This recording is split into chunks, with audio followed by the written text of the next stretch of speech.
2 Samuel chapter 1. I'm reading from Yah Scriptures.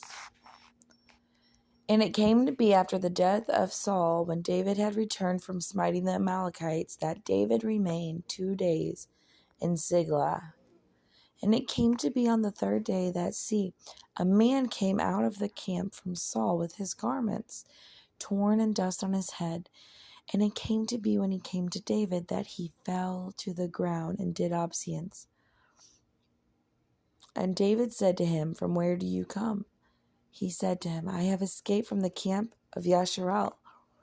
David said to him, "What was the matter? Please inform me." And he said, "The people have fled from the battle. Also many of the people have fallen and are dead. And Saul and Jonathan his son are dead also." And David said to the young man who informed him, "How do you know that Saul and Jonathan his son are dead?" The young man who informed him said, "By chance I was on the Mount Gilboa, and saw Saul leaning on his spear.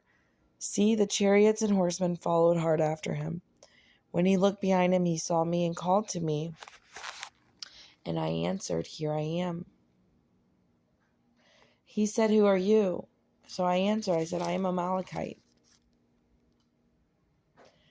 And he said to him, 'Please stand over me and put me to death, for agony has seized me, but my life is still in me.' So I stood beside him and put him to death,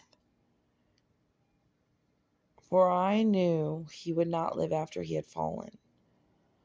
And I took the diadem that was on his head and the bracelet that was on his arm, and have brought them here to my master."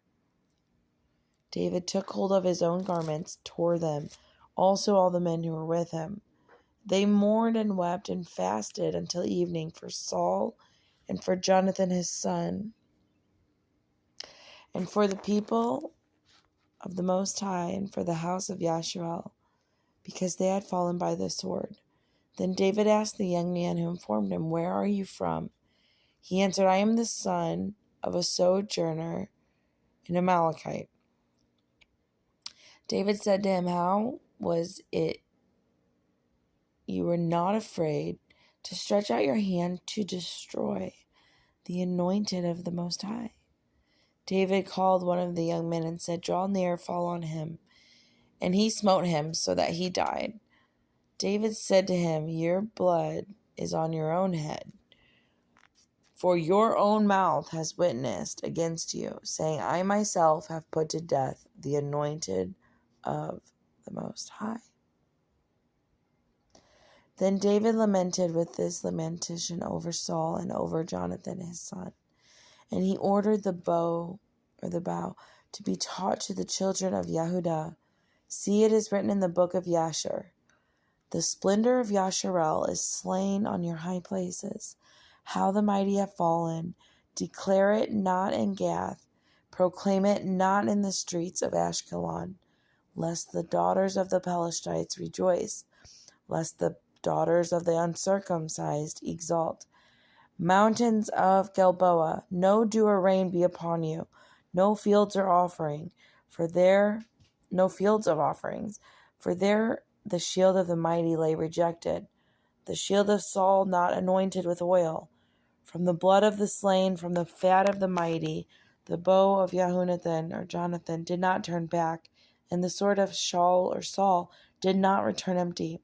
Saul and Jonathan were beloved and pleasant in their lives, and in their death they were not parted. They were swifter than eagles. They were stronger than lions. Daughters of Yasharel, weep over Saul, who wrapped you in scarlet with finery, who decked your robes with ornaments of gold. How the mighty have fallen in the midst of the battle. Jonathan was slain in your high places. I am distressed for you, my brother Jonathan. You have been very pleasant to me. Your love to me was wondrous, surpassing the love of women. How the mighty have fallen, and the weapons of battle perish.